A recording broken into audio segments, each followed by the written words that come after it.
So welcome to part 3. Now this is very much the spring video as it's from March, April and May. Within this video there's some video that I shot actually at the time. Now I only shot it on my phone so the quality is not great, but at least it was shot in real time. As the steps were going up and the walls were going up, I realised there was a major fault in my design. Now originally I had the rear circle at 1.8 metres. Well, that's the same height as our boundary wall with our neighbours.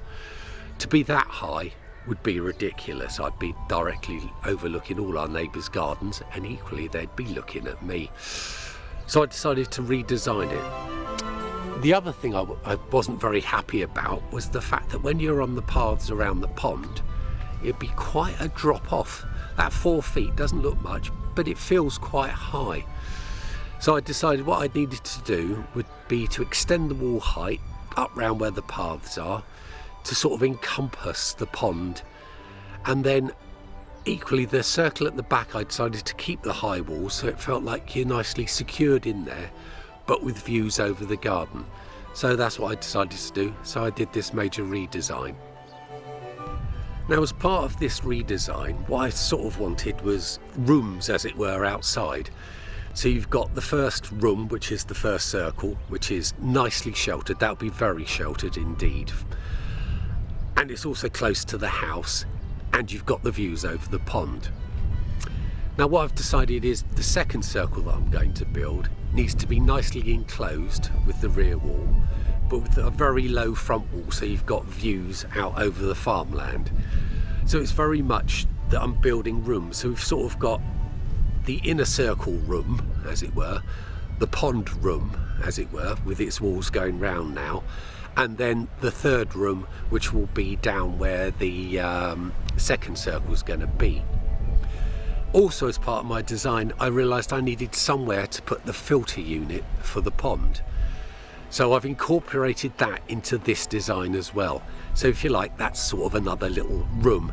And I want the walls quite high around it, so it's not really seen and certainly not heard. All the timber from both the shed and the decking I've saved.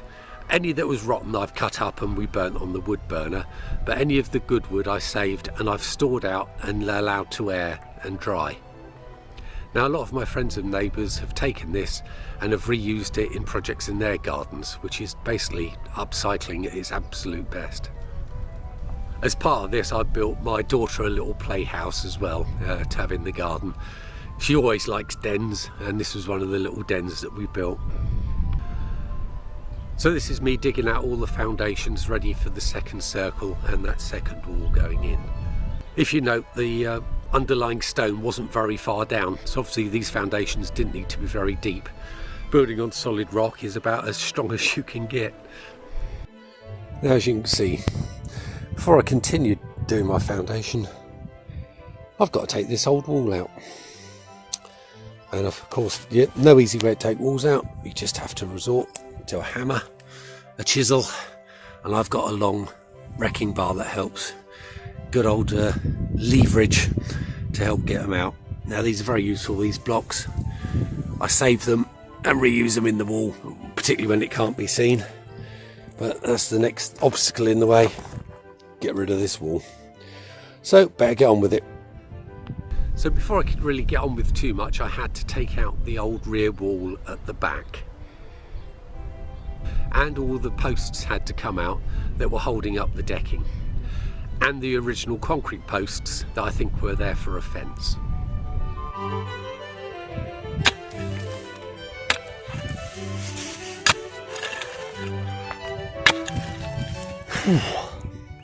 Well, so much for getting that dug out today. Fortunately that wall was a bit harder to get out. I had to clear all the bricks and stuff from there. As you can see, I've just cut it to stop any of the brambles coming back. When we were first here, these brambles were 6 foot high, so we managed to get rid of those to keep our somewhat lovely view that we have. So all that hard work that I thought I'd be getting on with, wasn't able to do. As you can see, we moved loads of the hardcore, which when I get a chance I'll break it all up and it can go down as the foundation for the path. So much for getting my foundation in today. I managed not to. Hopefully we'll get it done tomorrow. I still got to dig that out a wee bit more, and then you never know, I might even clear this up a bit. Ros was complaining she can't get to her clothes dryer to dry her clothes, but we'll get that done soon. Okay, see you tomorrow. Ciao. And of course I got the foundations in the next day, which meant I could then continue building the walls along. Now, in knocking down all these walls, moving all this timber, knocking down the decking, I must have moved thousands of spiders out. Unfortunately, this one bit me. It's a false widow spider, and I must have squashed it against my arm. They very rarely bite, but obviously if they're getting squashed, they're going to bite. So this is the extension from the wall from the first circle that goes towards the second circle. Now, on the inner wall, the first 1.2 metres, which will be the height of the path, isn't going to be seen. So for the inner wall I can use concrete blocks. I don't need to use stone there. Above that, obviously I need to stone it. Now, the wall for the second circle is all going to be the stone that I collected from the farm, which is a slightly different stone. So I've got to blend it in as it comes round from the first circle into the second stone, which is going to be part of the second circle. I didn't want to make it a sudden transition, so I've sort of blended it so I'm hoping it doesn't really notice too much. So today I managed to get in the foundation for the step, of course, but most importantly I managed to get this foundation in for the rest of this wall coming round, which is really great because I hate doing the foundations. Only comes round to there so far, but that means I can be getting on with the wall now and start building it up. Beautiful day here, beautiful cherry tree, lovely blue sky. Now, this circle is eventually going to be level, so to build it I've got to set the levels. That's what I'm doing here. So I'll just do you a quick garden update. So at the moment I'm trying to take this up a little bit higher by the stairs. As you can see, I'm trying to do it as a curved wall, climbing up using the blocks at the front, so that's going to curve up.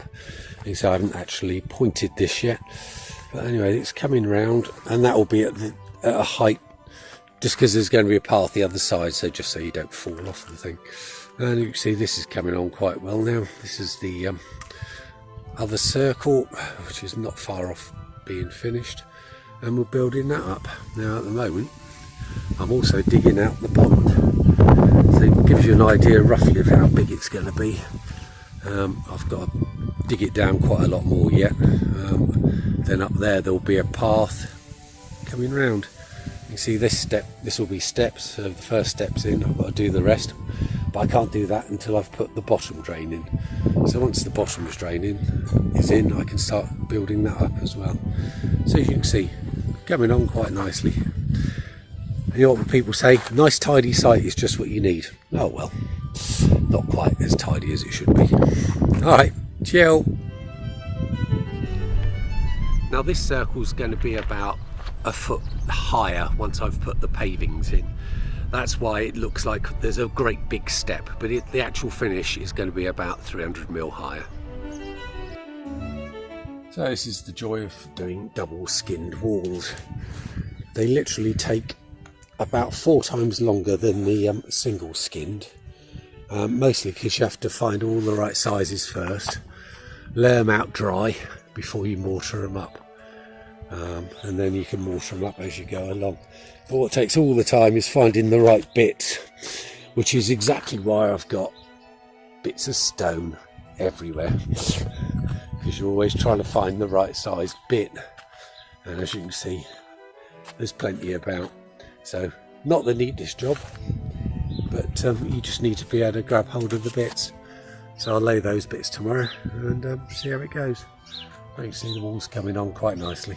Right, chill. it's a very good case in point that if your design isn't working, or there's something about the design that isn't working, change it. Yeah, there's no problem changing it as long as you've thought about it. And then once you've changed it, use that plan as the template. Again, you can change it later if something else isn't working, and that's the point of it. When you actually see things, particularly heights, you sort of work from a plan, but it's the heights that make the difference, I think.